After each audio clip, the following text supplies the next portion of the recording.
வணக்கம். கற்பது தமிழ் நிகழ்வில் குரலின் குரல் பகுதியில் தினந்தோறும் உங்களை சந்தித்துக் கொண்டிருக்கிறோம். அமைந்து ஆங்கு ஒழுகான் அளவறியான் தன்னை வியந்தான் விரைந்து கெடும். வள்ளுவர்கிட்ட போய் ஒரு இளைஞர் கேட்குறார், யார் சீக்கிரம் அழிஞ்சு போயிடுவா, யார் சீக்கிரம் காணாமல் போயிடுவா, யார் ஒன்றுமில்லாமல் போயிடுவாங்கன்னு கேட்குறார். அதுக்கு வள்ளுவர் சொல்கிறார், அளவு அறியான். அளவு தெரியணும், எது எல்லை, எது லிமிட்.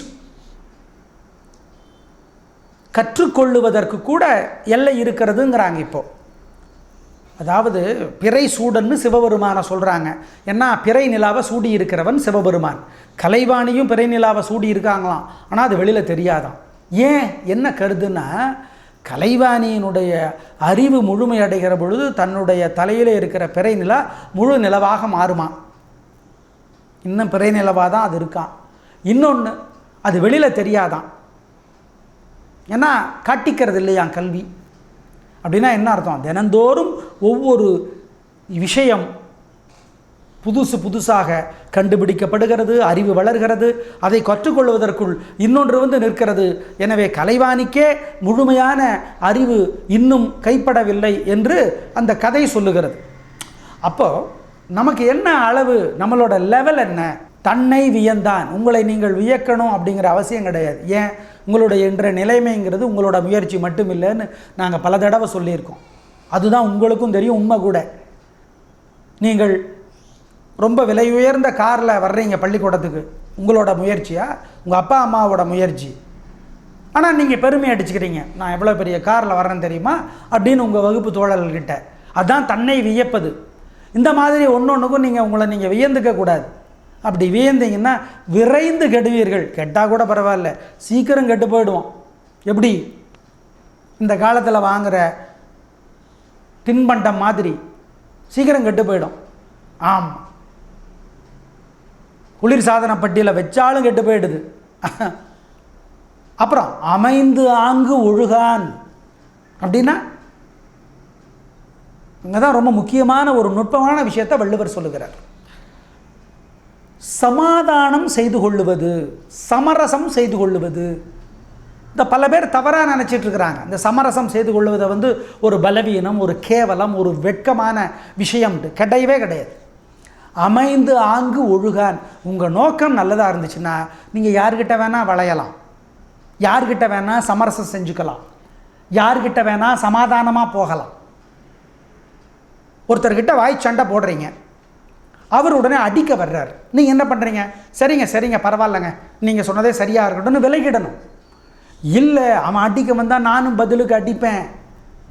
ரெண்டு பேரும் சண்டை போட்டுக்கிட்டு போய் சிறைச்சாலையில் முடிஞ்சுதுன்னா அவருக்கு சிறைச்சாலையில் காலம் கழிக்கிறது ரொம்ப சரியானதாக இருக்கலாம், ஒன்றும் பிரச்சனை இல்லாததாக இருக்கலாம். ஆனால் உங்களுக்கு, நீங்கள் உயர்ந்தவர் அல்லவா, உங்களுக்கு நிறைய பணிகள் காத்திருக்கிறது அல்லவா. எனவே அமைந்து ஆங்கு ஒழுக வேண்டும். அவசியப்படுகிற பொழுது வளைந்து கொடுக்கணும், சமாதானம் பேசிக்கணும். அமைந்து ஆங்கு ஒழுகுதல் அப்படின்னு அதுதான். கொஞ்சம் அனுசரிச்சுக்கணும், அதுதான். போதையில் ஒருத்தர் உங்ககிட்ட சண்டைக்கு வர்றார், நீங்கள் பதிலுக்கு பதில் அவர் பேசுகிறதுக்கெல்லாம் பேசுனீங்கன்னா எங்கே போய் முடியும்? அது கத்தி குத்து அல்லது சண்டை, காயம், மண்டை உடையதெல்லாம் தான் முடியும். பண்ணுவீங்களா? நீங்கள் பண்ணலாமா? பண்ணக்கூடாது. போதையில் இருக்கிறவர் சொல்லுவார், நான் யார் தெரியுமா, நீ எல்லாம் சும்மா அப்படிம்பார். நீங்கள் உடனே என்ன சொல்லணும்? ஆமாம் அம்மா அப்படின்றணும். சும்மா அப்படிம்பார், ஆமாம் அம்மான்றணும், ஆமாம் அம்மான்றணும். ஏன்? அவர் அப்படித்தான் கையாளணும். அதுதான் அமைந்து ஆங்கு ஒழுகுவது. வள்ளுவர் மிகப்பெரிய புத்திசாலி. அதனால தான் இன்றைக்கி பல பேர் இந்த திருக்குறள் படிச்சுட்டு ஆச்சரியப்படுறாங்க. அப்போவே எதிர்காலத்தில் என்ன வகையான சமரசங்கள்லாம் இந்த மனித குலம் மேற்கொள்ளும், இதில் ஒன்றும் தப்பு கிடையாது, இதில் ஒன்றும் கௌரவ குறைச்சல் கிடையாது. அமைந்து ஆங்கு ஒழுகான் அளவறியான் தன்னை வியந்தான். இவங்கெல்லாம் விரைந்து கெடுவார்கள், சீக்கிரம் அழிந்து போவார்கள், சீக்கிரம் கெட்டு போவார்கள் அப்படிங்கிறத வள்ளுவர் மிக சிறப்பாக சொல்லுகிறார். அதில் அளவறியான் நீங்கள் கேள்விப்பட்டிருப்பீங்க.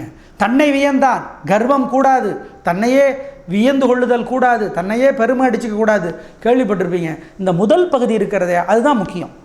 சமரசம் செய்து கொள், அனுசரித்து போ, விட்டு கொடு. அப்படி இல்லை, நான் விட்டு கொடுத்ததே இல்லை, நான் நிமிர்ந்தே நின்றேன், நான் யாருக்கும் அனுசரணையாக இல்லை அப்படின்னா அவங்க ரொம்ப நாள் ஒரு துறையில் நிலைத்திருக்க முடியாது. நிமிர்ந்து நின்றால் உடைந்து போவார்கள். இன்றைய காலகட்டம் அப்படி. எனவே அனுசரித்து போக வேண்டி இருக்கிறது. தவறை அனுசரிக்க சொல்லவில்லை. உங்களுக்கு ஏற்படுகிற தனிப்பட்ட வலிகளை, தனிப்பட்ட தலைக்குனிவை பொறுத்து கொள்ளுங்கள் என்றுதான் இந்த வள்ளுவர் அற்புதமாக சொல்லுகிறார். அமைந்து ஆங்கு ஒழுகான், இந்த வார்த்தை இன்றைய தலைமுறைக்கு வள்ளுவர் சொல்லுகிற அற்புதமான வழிகாட்டுதல். உங்கள் மேலதிகாரி திட்டிடுறாரு, உடனே வேலையை விட்டுருவீங்களா? கேட்டால் நான் ரொம்ப ரோஷக்காரங்கிறது. இதுக்கு பேர் ரோஷம் இல்லை, அதிகமாக உணர்ச்சி வசப்படுதல்னு அர்த்தம். ஹைப்பர் சென்சிட்டிவ் அப்படின்னு உங்களுக்கு தீர்மானிப்பாங்க உங்களை. ஆமாம், அம்மா திட்டுறாங்க, அப்பா இளைய தலைமுறைக்கு பெண்ணை திட்டே வாங்கக்கூடாது. திட்டு வாங்காமல் இருக்கவே முடியாதுங்க. நீங்கள் நனையாமல் குளிக்க முடியுமா? அந்த மாதிரி தான். தொடச்சா கூட நனைஞ்சுக்குவீங்களே, அப்புறம் என்ன? எனவே அமைந்தாங்க ஒழுகான்ங்கிறதா நுட்பம். திட்டு வாங்காமல் இருக்க முடியாது. நான்லாம் ஒரு வார்த்தை பொறுக்க மாட்டேன், கல்லால் அடித்தாலும் வாங்கிக்குவேன், சொல்லால் அடித்தா வாங்கிக்க மாட்டேன்னா நீங்கள் நிற்கவே முடியாது. துறையில் நீங்கள் ஜெயிக்கவே முடியாது. சொல்லாலையும் அடிப்பாங்க, கல்லாலையும் அடிப்பாங்க, வாங்கி தான் ஆகணும். ஆமாம், அமைந்து ஆங்கு ஒழுகணும். அப்படி அமைந்தாங்கு ஒழுகான் அளவறியான் தன்னை வியந்தான் என்ன ஆவாங்க? விரைந்து கெடுவார்கள். எனவே நீங்கள் கெட்டு போகாமல் இருக்கணும்னா ஊறுகாய் பாட்டில் இருக்குது. கெட்டு போகாமல் இருக்கிறதுக்கு என்ன பண்ணணும்? என்ன ஆகுது? அந்த எலுமிச்சங்காய் வெயிலிலே வேகிறது, காய்கிறது. சுடு வெயிலில் காயுது. சுடு வெயிலில் காய்கிற எலுமிச்சங்காய் தான் கெட்டு போகாமல் இருக்குது. அப்படி திட்டாலும் சொல்லாலும் கேவலங்களாலும் அவமானத்தாலும் காய்கிறவர்கள் தான் கெட்டு போகாமல் இருப்பார்கள். ஊறுகாய் மாதிரி. சில ஊறுகாய் கெட்டு போயிடுதே சார், அது சரியாக கையாளனா கெட்டு போயிடும். சரியாக கையாள வேண்டும். குளிர்சாதன பட்டியில் வைக்கணும், அழுக்கில்லாத கையால் தொடணும். ஆகவே சுடு வெயிலால் காய்கிற எலுமிச்சங்காய் ஊறுகாயாகி சுவையாக இருக்கிறது. அதே மாதிரி தான் உங்களுடைய வாழ்க்கை சுவைக்க வேண்டுமானால் நீங்கள் திட்டை, சொல்லை, அவமானத்தை பொறுக்க வேண்டும். அமைந்து ஆங்கு ஒழுகான். அப்படி பொறுக்கலைன்னா மாட்டிக்குவீங்க. அதுதான் வள்ளுவர் அற்புதமாக சொல்லுகிறார். குறளின் குரல் பகுதியில் நாளை மறுபடியும் கற்பது தமிழ் நிகழ்விற்காக சந்திக்கலாம். நன்றி, வணக்கம்.